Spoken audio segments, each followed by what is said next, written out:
It literally is just as simple as throwing or rolling the ball. Nice. That was class.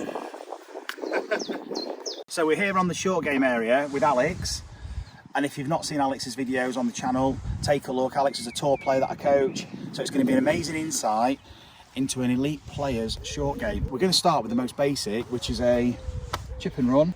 So Alex, how would you play this off the fringe or the apron of the green? So how I would perceive this would be, very basic. The way that I build myself around the ball is quite simple.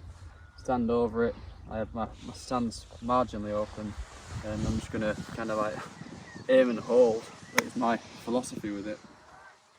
So so some people might say, well, why aren't you taking like a 9-9? What's that loft giving us? Well, I could give if I wanted to, but for this I just want to use this club, and I feel comfortable that it's going to spin on the first bounce. So I've got my aim point, and that's all I really need to know. I don't need to be too technical with it. It's just a case of just reacting and being instinctive, and just feeding those feelings into the way I apply the movement. And then once I've got those feelings, I just repeat the movement. And let it go. It's pretty simple. It becomes then instinctive as opposed to too much thought going through my system. There's no set golf club. There's no generic way to play this. Let's chip and run. It's find a club you're comfortable with and get used to using that club, and get used to the release pattern of that golf club that it gives you. Like Alex gets that spin off the first bounce, and that's what Alex is looking for, that first bounce, that check, and then he knows what the release is going to be like, so it's really predictable. So it's a case of you're just seeing your landing spot, it's really instinctive, and then just reacting to that. Like you say, you open your stance and it gives you the space to swing and just swing it. It's a basic explanation for a basic shot. Yeah, exactly. It literally is just as simple as throwing or rolling the ball. I'm also moving my feet as well while I'm doing it, so I'll just go through what I'm sensing right now. Yeah, brilliant. I'm in my footprints, like my ankles are, everything's moving. I'm not stood over it and then just manipulating the movement with my body or my hands, or just everything is working together. Okay. And I think what's also interesting is because we've all got our own unique style, you don't grip it low down, and quite often you'll be taught to grip it low down, but it's how you feel comfortable at the end of the day. It's how you feel this club head, what's right for you. So you find that through experimentation. So around the short game, this is an opportunity to explore, try different shots, grip it high, grip it low, play it with shaft lean. If you could demonstrate a shot with more shaft lean, so you can see the... For me, when I have the shaft lean, I actually go more closing my stance, believe it or not. It just feels like I can work up this path feels a lot cleaner in my hand. I don't like the idea of kind of coming out of it. So you're moving your feet just to facilitate the ease of swing, which is what alignment's all about. Alignment's not, you don't set your alignment first, you adjust it. Yeah, nice. It's just going to release a bit more, isn't it? Yeah. Oh. So a bit more shaft lean and a slightly closed or squarer face with a squarer stance is giving that extra bit of roll. So that is the chip and run. Now we play the more slightly open face, open stance, a bit less shaft lean. Yeah, less shaft lean. And actually my hands, just thinking right now, my hands are a fraction higher for this one where I want a bit more check. And there we go. These clubs aren't just one-dimensional. We can have a lot more options. There are a lot more options. It's multi-dimensional, this. We can see it a lot of different ways. Oh, I love it. So look at this. So we've now... So that's how would you try that? Yeah. Handle high, toe in. It's almost like my swing direction is in to out, but with a really shut face to really guarantee the strike. It's going to pop out and then nearly very good. Now, just to show how kind of you can use the bounce, we've come onto the putting green, so I'm not recommending you do this at your home course.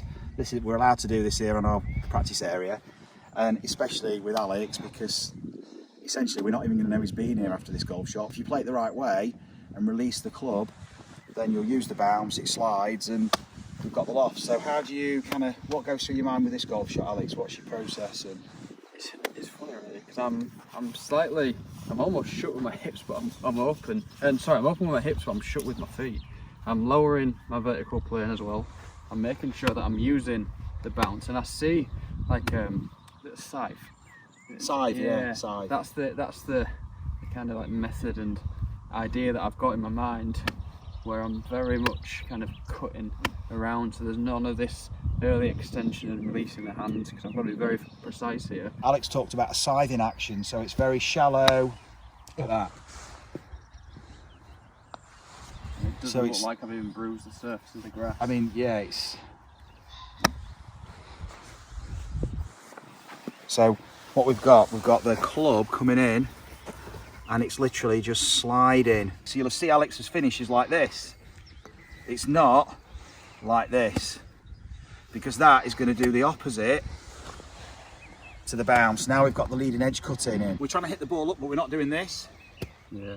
It's the complete opposite. Weight on the left. Beautiful. So weight's on the left, which also means the shoulders are fairly level. Because if you start to move your weight left, your shoulders might tilt. This brings your low point back, or can bring your low point back.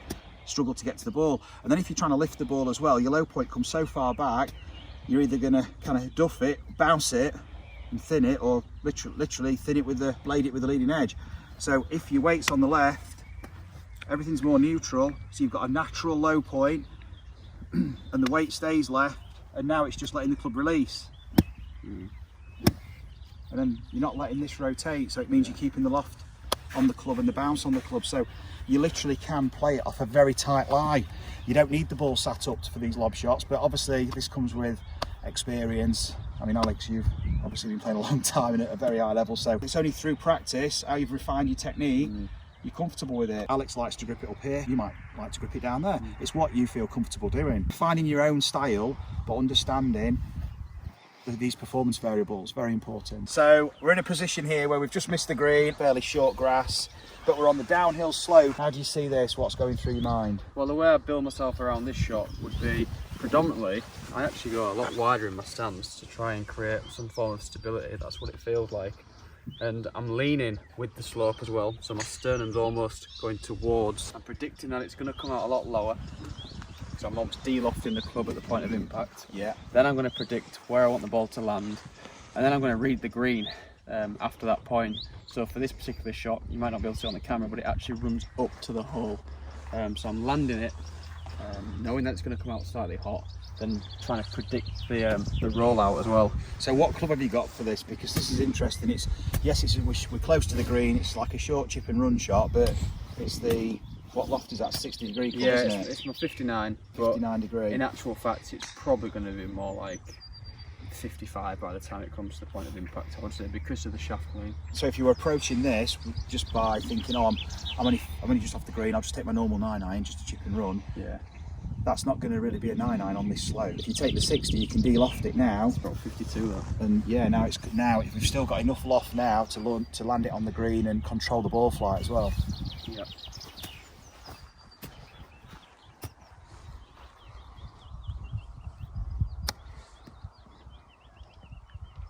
Yeah.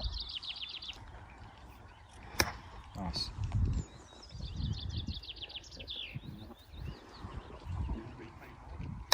Yeah. Yeah. It's the one. Turn in.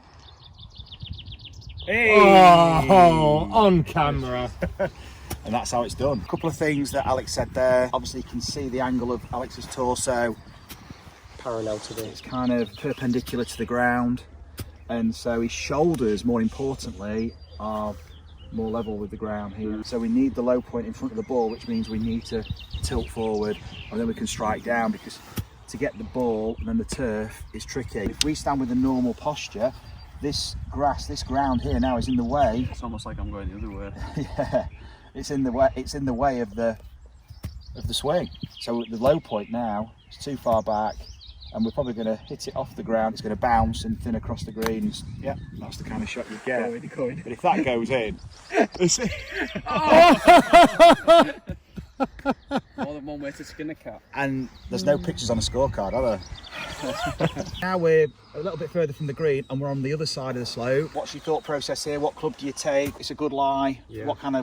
How's this going to affect the shot, and what do you see? I'll take instantly. I'll go with less lofted club. So this one is my 53. Predicting that it's going to come out quite high because the fact that it's on a slope. Stance around the ball for this is quite narrow actually. I like to feel like I'm going to dig more into the ground. So I'm hitting the ball first, then divot. So I can still play this relatively low, even though it's sending me up.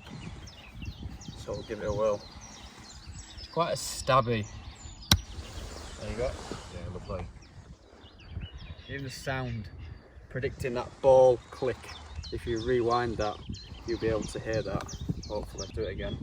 So it's like ball, divot.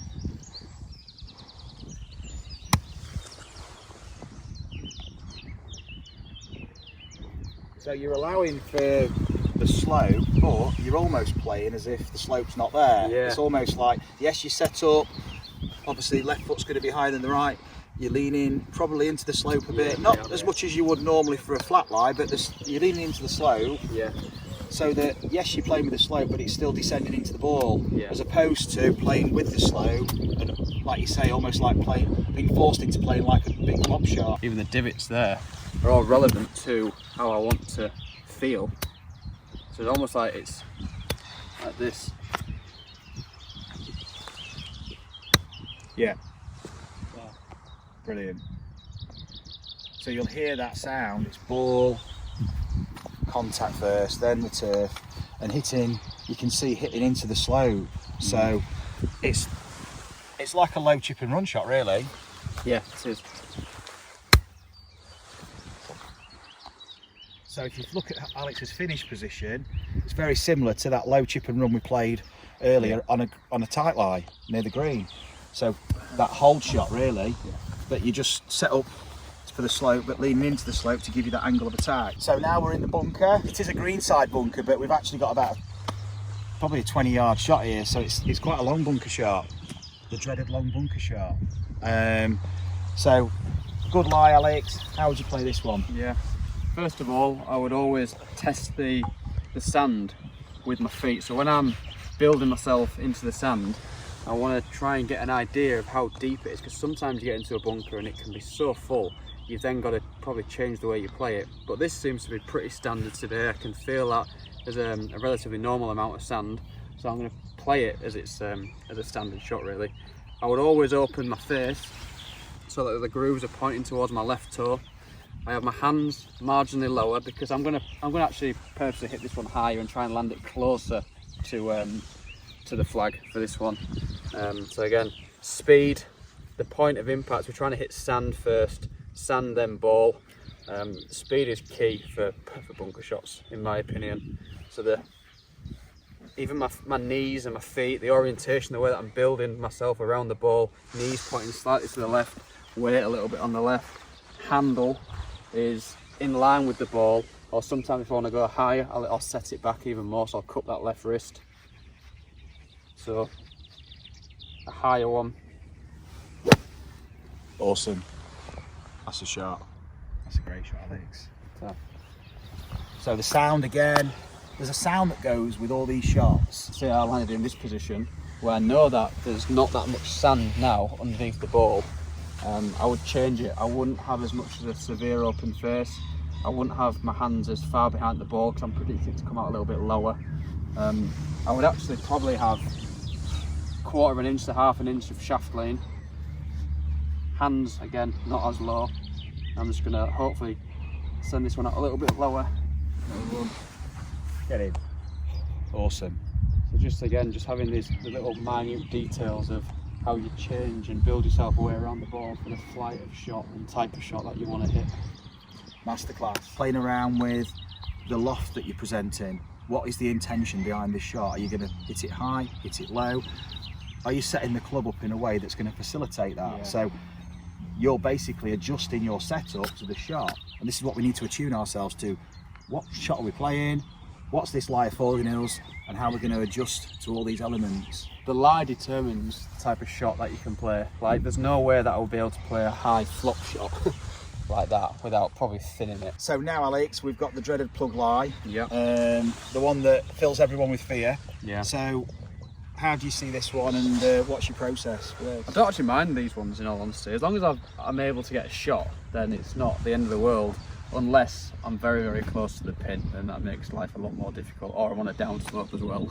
Again, that's just shocking. But for this one, I instantly think of an axe. Actually, I'm very up and down with the way that I approach this shot. This is an exaggerated feeling of how I see it. My pressures are actually going in.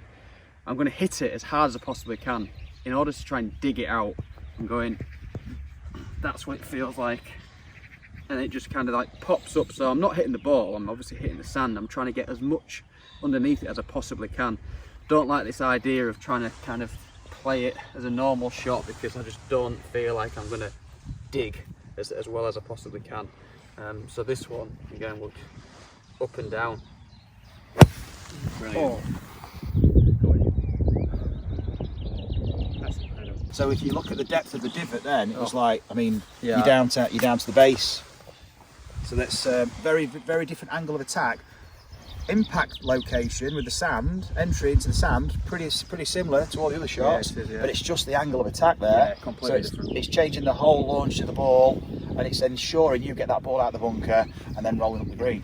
Yeah. Brilliant, well done, Alex. Class. You're not just playing every shot a similar way and hoping for a different outcome. You're actually seeing the outcome, understanding what it requires, and you've developed a skill set now to adapt your technique for that shot, and all you can do then is just play, practice, and get better at it. So guys, I hope you've enjoyed it. It's been a fantastic opportunity. It's a rare opportunity to spend this much time with Alex and get a real deep insight into essentially the scoring element of the game. This is the very artistic element of the game, which top players do extremely well, because this is what keeps their score consistent, and it's going to do the same for us. So thanks guys, hope you've enjoyed it.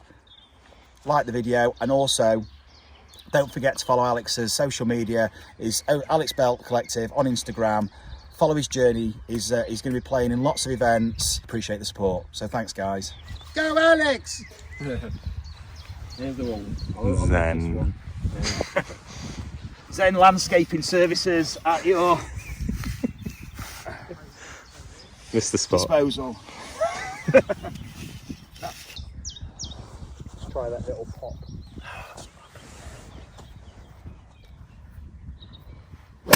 Yes. 2, 1. Nice. That was class.